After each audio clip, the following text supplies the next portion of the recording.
Sa kohë telefoni i merë sot agjëruesit? Sa kohë të merë ty duke kaluar në Facebook? Sa kohë të merë ty duke qëndruar në Instagram? Sa kohë të merë ty duke kaluar video të kota të padobishme në TikTok? Gjumi i tepruar në kohën e agjërimit në muajin e Ramazanit. Në Ramazan e shfrytëzojnë mirë me gjumë. Çfarë agjërimi është ky?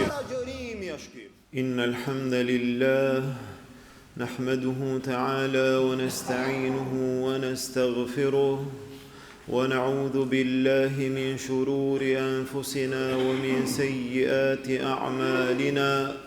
من يهده الله فهو المهتد ومن يضلل فلا هادي له وأشهد أن لا إله إلا الله وحده لا شريك له وأشهد أن محمدا عبده ورسوله اللهم صل على محمد وعلى آل محمد كما صليت على إبراهيم وعلى آل إبراهيم إنك حميد مجيد اللهم بارك على محمد وعلى آل محمد كما باركت على إبراهيم وعلى آل إبراهيم إنك حميد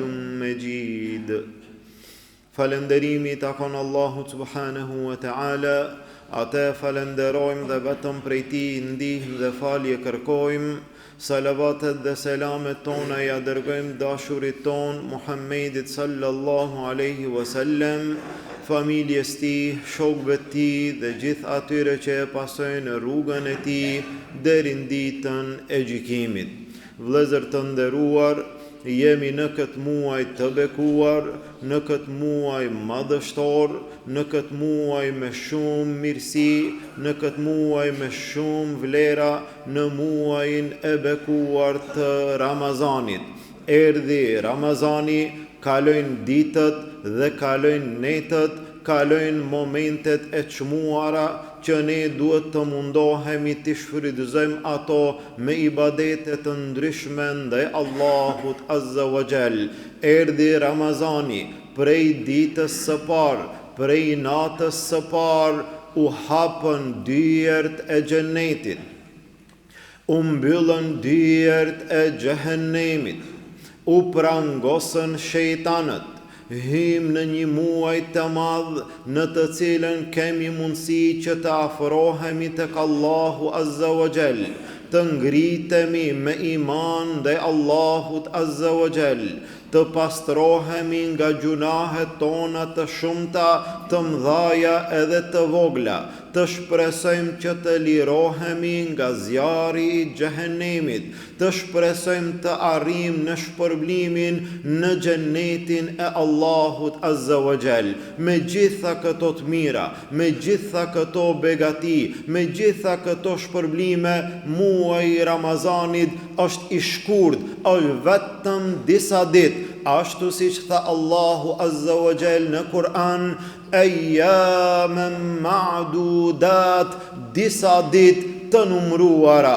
Dita e parë, dita e dytë, dita e tretë, ja kaloi 10 i parë për të kaluar 10 i mesëm dhe pastaj 10 i fundit. Nuk diskutohet për shpejtësinë e tij, e cila kalon dhe ndoshta nuk jemi në gjendje ta vlerësojmë apo ta përjetojmë apo ta shfrytëzojmë ashtu siç kërkohet dhe ashtu siç na takon. Ramazani, këto ditë, disa ditë të numruara. Megjithatë, besimtari në këto ditë, në këtë muaj të bekuar, duhet të jetë shumë i kujdesshëm, duhet të ruhet shumë nga disa vjedhës të cilët paraqiten sidomos në Ramazan. Nuk bëhet fjalë për vjedhjen e shtëpive, as për vjedhjen e dyqaneve, as për vjedhjen e pasurisë, për vjedhjen e arit dhe argjendit, as për vjedhjen e të hollave.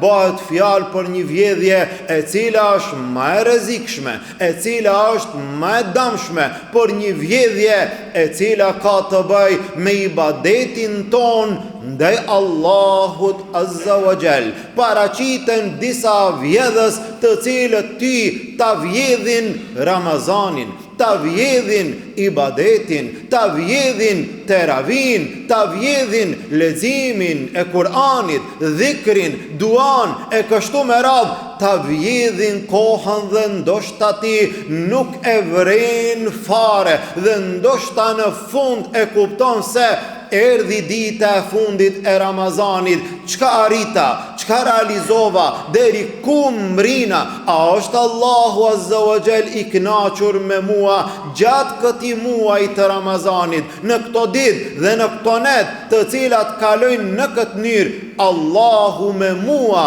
a është i kënaqur? Paraqiten vjedhje të ndryshme. Vjedhësi më i rrezikshëm, i cili është në shtëpia tona, i cili është në duar tona, është telefoni. Sa kohë telefoni i merr sot agjëruesit, sa kohë secili prej nesh qëndron ndoshta në gjëra të kota, të padobishme, pa ndonjë gjë të rëndësishme, e kalon kohën duke qëndruar në telefon. Ai moment dhe ai mjet dhe ai vjedhës është duke ta marrë ty kohën e një ibadeti shumë të rëndësishëm, një ibadeti me vlerë, një ibadeti i cili ndoshta bëhet shkak që ti të arrish në shpërblimin e Allahut, në xhenetin e Allahut. Qëndron njeriu në telefon. Sa kohë të merr ty duke kaluar në Facebook? Sa kohë të merr ty duke qëndruar në Instagram? Sa kohë të merr ty duke kaluar video të kota të padobishme në TikTok? Sa qëndron ti në YouTube? Sa gjëra i përcjell ti dhe ndoshta pas 24 orëve me të bë pyetje, qëndrove në gjitha këto një kohë të caktuar apo me orë të tëra, po çka përfitove? Çka arrite? Çka u ndihmove, çka u ngrite me atë të cilën e përcjelle gjithë atë kohë? Jo një ditë, jo një natë, jo 2 ditë, jo 2 net, ndoshta kaluan gjithë këto ditë dhe ne ndoshta ende nuk e kuptojmë kohën të cilën na vjedh ky vjedhës i rrezikshëm, prej vjedhjeve më të rrezikshme, kur të vjedhen të hollat, të vjedhet ari, të vjedhet argjendi, të vjedhet shtëpia, jo vetëm ti, po edhe gjithë të tjerat e kuptojnë se në shtëpinë e filanit ka pas vjedhje. Kur të vjedhet ibadeti, ndoshta as ti vet nuk e kupton. Mirë po ibadeti humbi, mirë po atë ibadet ti nuk e ki, nuk e gjinte Allahu Azza wa Jall. Ta mori kush? Ta mori dikush i cili nuk ka asnjë vlerë. Gjithashtu nga vjedhësit e rrezikshëm është televizori, ku njerëz të caktuar qëndrojnë pranë televizorit 1 orë, 2 orë, 3 orë, edhe më shumë brenda kohës së agjërimit, dhe nuk e vren fare që është duke humbur kohën kot. Brenda asaj kohe, sa ibadet mund të ban njeriu? Ai i cili lexon Kur'an, brenda asaj kohe, sa gjuza mund t'i lexon Kur'an? Sa dua mund të ban dhe Allahut Azza wa Jall? Sa dhikr? Sa her mund të thot Subhanallah? Sa her mund të thot Subhanallahi wa bihamdi? Sa her mund të thot La ilaha illallah? Sa mund të thot La hawla wa la quwwata illa billah? E kështu me radhë, qëndron para televizorit, ndoshta e përcjell një lojë 90 minuta të futbollit, pastaj pas pak ditëve edhe 90 minuta të tjerë, pas pak ditëve edhe 90 të tjerë dhe përveç asaj edhe 90 të tjera duke e biseduar se si ishte loja, si u realizua, si nuk u realizua, ta kishte dhënë apo mos ta kishte dhënë, e kështu me radhë dhe orë të tëra në gjëra që ndoshta nuk të sjellin asnjë dobi, sidomos në muaj të Ramazanit. Gjithashtu, nga vjedhjet e rrezikshme e cila ju kanoset disa prej njerëzve, është gjumi i tepruar në kohën e agjërimit në muajin e Ramazanit. Disa njerëz ndoshta jashtë Ramazanit flenë më pak, në Ramazan e shfrytëzojnë mirë me gjumë, duke flet kohë të gjatë, ndoshta qëndron deri në syfyr, ndoshta deri në sabah, ndoshta edhe pas sabahut dhe pastaj ma kur do të zgjohet gjys ore para iftarit. Çfarë agjërimi është ky? Ndoshta ik edhe dreka, ndoshta ik edhe ikindia, por namaz nuk qohet, por namaz nuk ngritet dhe në fund do të zgjohet nga gjumi për të ngrënë dhe për të pi. Pejgamberi sallallahu alaihi wasallam tha, ka prej agjëruesve të cilët nga agjërimi nuk kanë asnjë gjë përveç se uria. Ky vetëm pa buk kanë dhejt, se për ndryshe agjërimi i tij nuk ka ndonjë ibadet, nuk ka ndonjë shtesë, nuk ka ndonjë bereqet që ky e ka shtuar gjatë muajit të Ramazanit. Gjithashtu mexhliset e kota, tavolinat e dëmshme, muhabetet e padobishme që njerëz të caktuar ulen në tavolin, pin kafe, dhe kjo është krejt në rregull, mirë, po edhe në Ramazan muhabeti i tyre është filani dhe filani, gibeti, përgojimi, shpifjet, muhabetet e kota deri në gënjeshtra, ndërsa pejgamberi sallallahu alaihi wasallam tha, "Men lam yada qawl az-zur wal amal bih", ai i cili nuk i lën fjalët e rrënjshme dhe veprat e tilla, Allahu nuk ka nevojë që ai njeri ta lën agjërimin dhe ta lën pijen. Gjëra të caktuara, ndoshta të parëndësishme dhe ndoshta të padobishme, në marrin vëmendjen, në humbin koncentrimin. Kur ndodh një gjë e tillë, një gjë e tillë ndodh kur ne nuk e kemi caktuar qëllimin ton, nuk e kemi definuar planin ton, nuk e dim ku duam të arrijm gjatë këtij muaji të bekuar të Ramazanit. Dhe atëherë çdo gjë e cila del ndjath apo në tmajt, në merr vëmendjen, në merr koncentrimin dhe në humb qëllimin. Kështu ndodhi në një prej rasteve në kohën e Imam Malikut rahimahullah, i cili ishte në xhamin e tij me studentët, me nxënësit, me talebet, duke ju shpjeguar atyre fjalën e pejgamberit sallallahu alaihi wasallam, duke shpjeguar, arriti një lajm prej jashtë, duke thirr dikush, një elefant i madh ka ardhur në Medinë. Një elefant i madh është paraqit në Medinë. Njerëzit në Medinë asnjëherë nuk kishin pa elefant, kishin dëgjuar elefantin, mirë po nuk e kishin parë dhe nuk kishin mjetet e sotme që ta shohin atë. Çka është elefanti? Si duket elefanti? Një elefant ka arrit në Medinë. Njerëzit dolën nga gjitha anët që ta shohin atë. Nxënësit e Imam Malikut duke qëndruar në ligjerat në ders, u ngritën, e lan xhamin, e lan ligjeratën, dolën që ta shohin elefantin. Nga të gjithë nxënësit, vetëm një prej tyre nuk u ngrit. Ishte Yahya bin Yahya el-Laythi, ishte një talebe, një nxënës i cili kishte ardhur nga vende tjera pran Imam Malikut për të mësuar fjalët e pejgamberit sallallahu alaihi wasallam. O Yahya, e ti pse nuk u ngrite? Ti a ke pa elefant më herët që ndoshta nuk të intereson se e di për çka bëhet fjalë. Pse nuk u ngrite?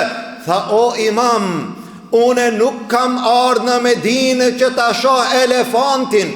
Une kam ardhur në Medinë që të ulem në gjunjë pran Imam Malikut dhe ta mësoj fjalën e Muhammedit sallallahu alaihi wasallam. Ata të cilët e kanë qëllimin e caktuar, atyre nuk ju interesojnë elefantët që paraqiten në të djathtë dhe në të majt. Ata e din qëllimin pse kanë ardhur. Ata e din qëllimin e Ramazanit, ata e din qëllimin e ibadetit. Nuk u merr vëmendjen dhe nuk u merr kohën asnjë gjë tjetër e cila paraqitet. E sa janë elefantët në mesin ton. Ndërsa dikush prej dietarëve tha, muaji i Ramazanit është sikur Jusufi alayhis salam ndërmjet 12 muajve, ndërmjet 12 vëllezërve, baba i tij prej 12 djemve, më së shumti e dashti Jusufin alayhis salam. Allahu azza wa jall nga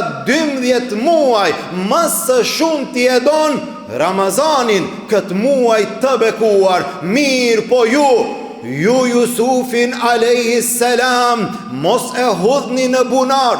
Ju Jusufin alayhis salam mos tentoni ta mbytni. Ju këtë mirësi nga Allahu azza wa jall ruajeni, duajeni dhe mundohuni që ta shfrytëzoni ashtu si Allahu azza wa jall është i kënaqur. Pra jemi në këto ditë, mbeten edhe disa ditë, ne duhet të mundohemi që këto ditë, këto net, këto momente të cilat kanë mbetur t'i kalojmë, të mundohemi t'i shfrytëzojmë në ibadet ndaj Allahut azza wa jall, duke mos e humbur kohën me gjëra të kota apo me gjëra të padobishme. Lusim Allahun azza wa jall, Allahu të na mundson ta shfrytëzojmë këtë muaj të bekuar. Allahu të na angazhon në ibadeten ndaj Allahut azza wa jall. Allahu të na bën prej atyre që qëllim në këtë muaj të bekuar dhe në çdo muaj tjetër e kemi xhennetin Allahut azza wa jall. Allahu mos të na bën prej atyre që gjërat e kota dhe elefantët e ndryshëm na humbin qëllimin dhe na humbin orientimin. Lusim Allahun azza wa jall, Allahu ibadetet tona të na pranon, gjunahet tona të na fal dhe të na pastron, gabimet tona Allahu të na përmirëson. Lusim Allahun azza wa jall, nga dënimi i tij të na shpëton, në Jannatul Firdaus të na bashkon. Amin. Walhamdulillahi rabbil alamin. Wa subhanaka Allahumma wa bihamdik, ashhadu an la ilaha illa ant, astaghfiruka wa atubu ilayk.